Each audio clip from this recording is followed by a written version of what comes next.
So Mark chapter 2, I want to just say, those of you visiting for the first time, we have been working our way slowly through Mark's Gospel, just taking a few verses each evening. We've reached the end of chapter 2. I do want to say tonight's sermon is a little bit different. It doesn't look quite like most of the sermons that we tend to have here. The reason for that is that it's going to take us a little while before we get into the text itself, but we are going to get there. But I want to start this evening with a story which I think really helps to illustrate the main point that Jesus is making here. I do need to give credit for the story to Warren Peel. I did come up with a story of my own. It was all about the dishwasher. It was all about the optimal strategy for packing your dishwasher so you don't need to put it on too often. It's an okay story. But then I actually listened to Warren, and he had a slightly different story, and I thought it really gets to the heart of what Jesus is saying here in a far better way. So I'm going to spare you the dishwasher chat this evening. But what I want you to do is I want you to imagine a very, very rich man. This man has built an enormous multinational business empire. He's got offices in all of the financial capitals of the world. He's got offices in London and New York and Zurich and Frankfurt. And he spends most of his time in those big financial capitals. But even though he spends most of his time away in these enormous cities, he has never stopped loving the place that he calls home. He's never stopped loving the town that he grew up in. I want you to imagine one day, this business tycoon, he's in New York. He's just had a big stressful meeting with a whole bunch of CEOs. And he decides he's going to go out, he's going to get some fresh air. So he goes to Central Park. And he sees all the people enjoying the park. He sees the coffee drinkers, he sees the novel readers, he sees the picnickers, and he looks that way, and he sees kids' softball games. He looks that way, he sees running groups. He looks over there, and he sees outdoor Pilates classes. And he thinks to himself, how incredible would it be if my hometown was to have somewhere like this? A place where people can come together. A place where people can rest, relax, and enjoy themselves. And so this man decides he's going to do something to make that happen. I want us to see three things this evening. First thing I want us to see is a gracious gift. A gracious gift.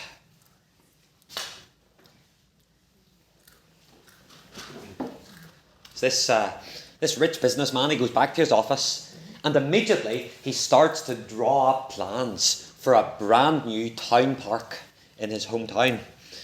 He loves his town, and he loves the people of his town, and so he is willing to spend whatever it takes to make this park.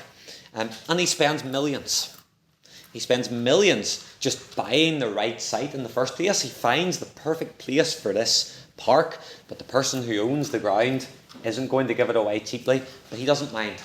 He's happy to spend an arm and a leg because he loves the people of his town. He spends a fortune getting developers and planners on board. He wants to have just the right team in place so that this park can be as beautiful and as luxurious as it can possibly be. And then the diggers get to work. You hear that, Caleb? Diggers getting to work. That's great, isn't it? And after years of work, the park is eventually ready to open its gates. There's a grand opening. And it is an incredible place. It's massive. There's lovely winding paths. That means you can go for a walk through the trees and you can get away from everything. It's fantastic. There's a lovely green area. Really well kept, really picturesque. You can go, you can sunbathe, you can read a book. There's an immaculate tennis court. Several tennis courts actually. That means the kids are able to go, they're able to take lessons, they're able to learn how to play. Those of you with children, and those of you who are children, you'll be pleased to know there's a play park. There's swings, there's slides, there's a zip line, and there's all sorts of exciting rides. There's picnic tables, loads of picnic tables, so you can sit down and you can enjoy eating in the fresh air. There's a stage so that the park can host free concerts and festivals for the good of the town. This businessman has thought of everything. It is incredibly well thought out. It costs an absolute fortune, but he doesn't mind. He's more than happy to pay because he only wants one thing. Only one thing, that's all he wants. He wants the people to use the park, and he wants them to enjoy it. He wants people to be able to leave the stress of the office behind, or the stress of raising their children behind for maybe an hour or two, and have a place where they can clear their heads. He wants people to have somewhere they can enjoy peace and quiet. And he wants this park to enrich the town. He wants the town to be a better place. And so he gives a generous gift. Now, hopefully, even though I haven't mentioned the passage yet, some of you can see where I'm going with this. Because as I've told you this story, I've been deliberately trying to paint a picture of God's goodness. Because God has given us a gracious gift. He's given us many gracious gifts, but one gift in particular. He's given us the Sabbath day, or a Sunday. And the Sabbath is a bit like that park, isn't it? A day every single week that is especially for rest and refreshment. A day when we can step back from so many of the pressures and the demands of life. A day that we can specifically set aside to deepen in our relationship with the one who made us. A day that we can particularly use to soak in his beauty. A day when we can have his Holy Spirit ministering to us in a really special way. A day when we can gather together with brothers and sisters and we can be encouraged and we can be an encouragement to each other. A day when we can set aside time to delve a little bit deeper into the richness of God's Word. A day for families. A day when families who spend so much of the week scattered, different offices, different schools, and they can spend the afternoon together, enjoying another one of the gifts that God has given. It's a gracious gift. And you think of what a difference it makes whenever people step into this amazing park that God has established. Farmers, they always feel like they're carrying around this heavy load of bricks. They have always got a million jobs that need to be done. And they're able to set most of those jobs aside. And those jobs will still be there tomorrow. But today is something better. Our students, and they're so busy whenever it comes to exam time. They're busy with flashcards, they're busy with practice papers, they're busy with study plans, and they are completely mentally exhausted. They just cannot stop revising. And partly perhaps it's because of guilt. Their teachers, their parents have so drilled it into them that they need to work, they need to be ready for these exams, that if they even so much as stop for a minute, they feel like they're doing something wrong. And yet here's a day, one day every week, where God says, no, you don't need to feel guilty. You can recharge your batteries, you can have a rest, and you don't have to feel like you're letting anyone down. It's a gracious gift. It is exactly the gift that the world needs. The only difference is, or the only problem is, the world doesn't know that it needs this gift. Let me illustrate that. I want to tell you about an article. I read this back in 2021. It's in the Guardian newspaper. Back at this stage, the different COVID restrictions in England were on their way out. And this article began with this question.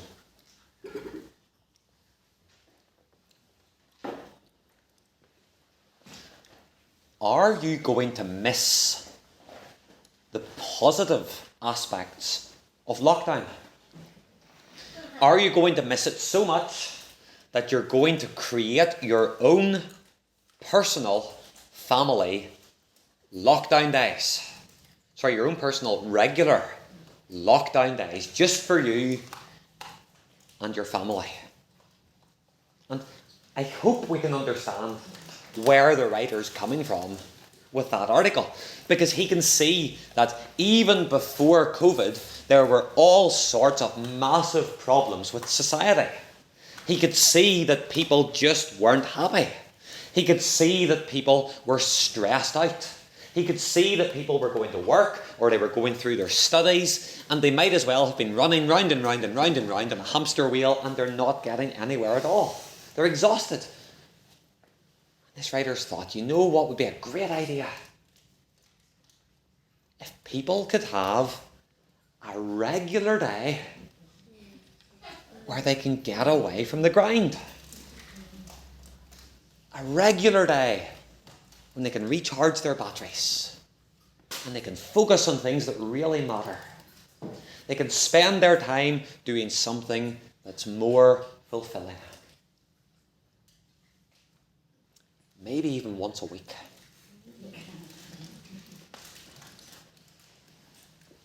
And that article, well, it put its finger on a problem. It was like someone in that businessman's hometown saying, you know what this town could do with? Somewhere for a nice walk.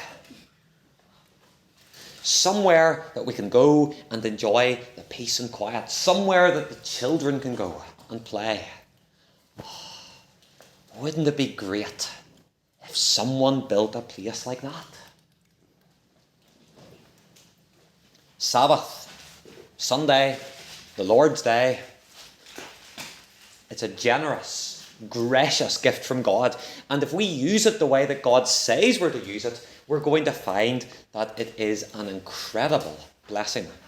It's a gracious gift. Second thing I want us to think about, though, some grumpy wardens. Some grumpy wardens. Okay, back to the story. This man has very kindly had this park built. It's a beautiful place. But there's a particular group of people. And this group of people, they've decided that this park is so beautiful, so lovely, that they need to protect it. They need to look after it. And it would be an awful thing if something was to happen to it. And so this group, they get together and they come up with a really long list of rules and regulations for the park because they want it to be kept pristine. Not only that, they also appoint themselves as wardens of the park so that they're able to tell other people the rules and they're able to enforce those rules and tell other people you have to do what we say. And I want us to realise these rules, they're all designed to protect the park. So for example, one of the things they notice when they're near the tennis courts is that tennis balls make a lot of noise. So they make a new rule. Once a rally hits 6 shots, has to stop. Doesn't matter who gets the point, but it has to stop. Too much noise. One day they spot a few empty crisp packets lying around, haven't been put in the bin. So they make a new rule. There's to be no food or drink inside the park. And if you want to go to the park, you're going to have to get your bag searched, just in case you bring any illicit food in. And the rules just go on and on and on. Children have to get off the swings after 2 minutes. because you wouldn't want there to be wear and tear on the swings. Families that have more than 2 children, they have to split up. They have to just go on separate days, because if there's too many people in the park, well then there's going to be too much noise. And there's rule after rule after rule after rule to protect the park. What's the end result? Well, the end result is that the park is absolutely immaculate. There isn't a single Coke bottle on the grass. You can go to the park and you can be absolutely sure you'll never be bothered by noisy children. It's immaculate. But the whole point of the park has been completely lost. It was supposed to be a place of joy. It was supposed to be a place of refreshment. Now it's a place where you're constantly worried about these wardens. You're constantly in fear that they're going to come up to you, they're going to shout at you, and you're going to get in trouble for breaking their rules. They've ruined it. Completely ruined it. And hopefully you can see the parallel with this passage, because in verse 23 of Mark chapter 2 we see Jesus and his disciples, and they're out for a Sabbath walk. And now whenever my family goes for a walk, what my kids love doing, Caleb, you and Esme love doing this. You love picking blackberries, don't you? You love picking blackberries, and their faces tell you just how much they love picking blackberries. Well, the disciples, they didn't pick blackberries on their walk, but they did pick corn. You think to yourself, well, no harm done. Except, verse 24, along come the Pharisees. What do they say? They say, what do you think you're doing? You can't do this. You're not allowed to pick corn on the Sabbath. Why not? Well, you might remember, we've spoken about the Pharisees before, you might remember that the Pharisees, they loved to come up with all sorts of different rules. And what they'd do is they would take the laws that God had given, and they would stretch it, and they would strain it to extremes. And on one level, it's because they had a high view of God's law. They had a high respect for God's law. They didn't want to break God's law. It's a bit like those wardens. They don't want anything to happen to the park. But what they do is, to make sure that they didn't and nobody else accidentally broke God's law, they'd add all sorts of extra strict rules that went beyond what God's law said. And the idea is, if you follow those extra strict rules, you're not going to break God's law. And even if you do break some of the extra strict rules, there's hopefully enough leeway that God's law remains untouched. End result, of course, was that they were just like those wardens, weren't they? They were puffed up with their own importance. They were smug because they were able to point to all these arbitrary rules that they were keeping. But even more than that, they constantly battered people. They had all these unbearable expectations. They had all this constant condemnation for people for not ticking the boxes. I'm going to give you a few examples that I've come across. In God's Word, He's commanded we're to work for 6 days. But on the Sabbath day, we're not to do unnecessary work. But that raises a big question. The big question for the Pharisees is, how do you define work? How do you define work?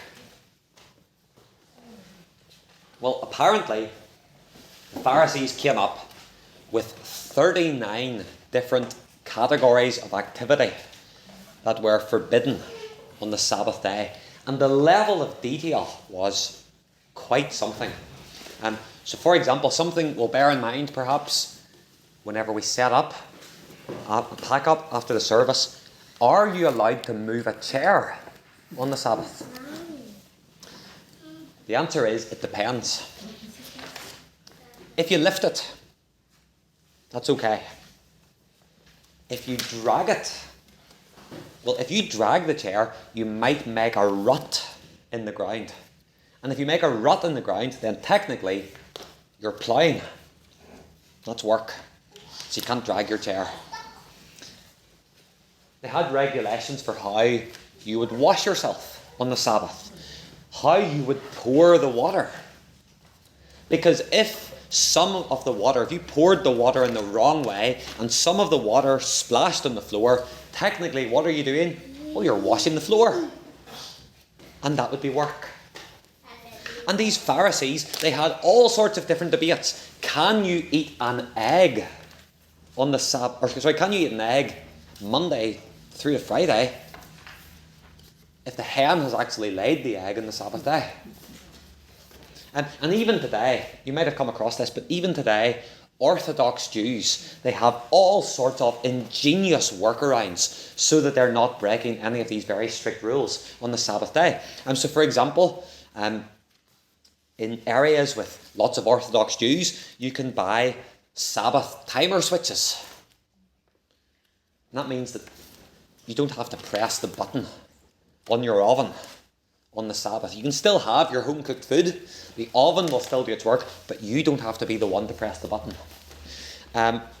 Some of them have Sabbath modes on their fridges. That means you can open the door on the Sabbath day and the light bulb won't go on. It's insane stuff. It is ridiculously legalistic. And if you were to ask some of these people, they'd say it's because we love the Sabbath. But they don't love the Sabbath. They're just turning that gracious gift that God has given into something where you have to grit your teeth. You have to just get through it. And that's the Pharisees. They see Jesus walking through the fields. They see Jesus' disciples doing something really simple, really innocuous. They just pluck a couple of little ears of corn. There's no work involved. There's no malice involved. It's just like a kid picking a blackberry from a bush. And they say, what are you doing? That's harvesting. That's work. You're breaking the Sabbath. And so these men, they're like the self-appointed wardens in the park, aren't they? They're taking something beautiful and they're turning it into something grey and dreary and awful. They're taking this incredibly gracious, generous gift of the Sabbath day and they're twisting it and they're warping it and they're destroying it. It's an awful, horrible thing that these men are doing. And we should read this and we should be disgusted by it. But we should also be challenged. We should be challenged because one of the big tragedies in our society, as you can see from that Guardian article, is the way that the Sabbath has just been forgotten. And it's good that we take it seriously. It's really good. And yet, is there a danger that we turn it into something that's all about rules and all about regulations? Parents especially. Is there a danger that when we teach our children about the Sabbath, we make it more about what we don't do than what we do? Is there a danger that we have so many rules, and you do have to have ground rules when you're teaching children, but is there a danger that we lose the wonder and the beauty of the Sabbath day? Jesus wouldn't have done that. And we need to be really careful. I think we in our church have to be especially careful perhaps that we don't fall into that trap. We don't want to be grumpy wardens. So we've seen a gracious gift. We've seen grumpy wardens. Thirdly, the owner speaks. The owner speaks. I want us to go back to the park. This park was built to be a place of joy for all the people in the town. But now, it's a place that is full of really pedantic rules and regulations. It's a place that actually people really dread having to go to. Anyway, one day, a man walks into the park and he has got a cup of coffee in his hand. And no sooner does he walk into the park than he's yelled at by one of the wardens. "What do you think you're playing at? Bringing food and drink into this park." He walks on, sits down on a bench, meets one of his friends, and they have a great time. Great belly laughs. You can hear them from way over there. It's like Andrew Kerr laughing. And before you know it, another warden pops up. Says, "What do you think you're playing at? You're making far too much noise. It's a disgrace." Son comes out, takes off his jumper. Another warden pops out. And he says, "That t-shirt does not meet the dress code requirements for this park. What do you think you're playing at?" And this man looks at these idiots. And that's what they are. Idiots who have ruined the park. And he says to them, "Do you know who I am? I'm the guy who built this park. I'm the guy who designed it and paid for it. And I did not build it so you could treat it like this. I built this park so that people could come and be refreshed. I didn't build it so that people would have to live in constant fear." Then he says this. This is important. This park exists for the people. The people don't exist for the park. And that's what we see in this passage. Because here is God the Son himself, and he's walking around his park. He's walking around on the Sabbath day. Here is the one who created the universe in 6 days, and then he rested on the 7th. Here is the one who established that pattern of 1 day in 7 in creation. Here is the one who gave the 4th commandment. Remember the Sabbath day to keep it holy at Mount Sinai. And he turns to these pathetic, joyless, self-appointed wardens of the Sabbath, and he says in verse 27, "The Sabbath was made for man, not man for the Sabbath." Because he's the owner of the park. And verse 28, he is the Lord of the Sabbath. Verse 25 and 26, he's the one who is greater than David. And so Jesus has the authority to tell these men where to go. And in doing that, Jesus exposes the emptiness and the dreariness of man-made religion, doesn't he? He shows us that he came along to point us to something far, far better than just keeping a list of arbitrary rules. Of course, that's something we're going to see as we go through the book of Mark. Jesus paves the way for us to have a beautiful relationship with him and his Father. A relationship that isn't built on how many boxes we can tick, because we can never tick enough, but a relationship that is built on his reconciliation that he accomplished as he went to the cross. And so, as we read about Jesus putting the Pharisees in their place, we should be eternally thankful, shouldn't we, for what Jesus points us to. But as well as that, we should learn some important lessons about the Sabbath. And I want to give you two points of application. First of all, don't ignore the park. Don't ignore the park.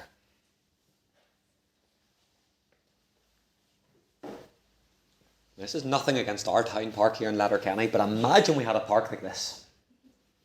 Lovely, beautiful, scenic place where you can meet your friends, you can enjoy the vibe, you can be refreshed. Imagine having the perfect place for your kids to play with every ride you can possibly imagine. And yet imagine ignoring it. Imagine never setting foot beyond its boundary. It'd be tragic, wouldn't it? And yet, isn't that exactly what so many people do with God's far greater gift for us?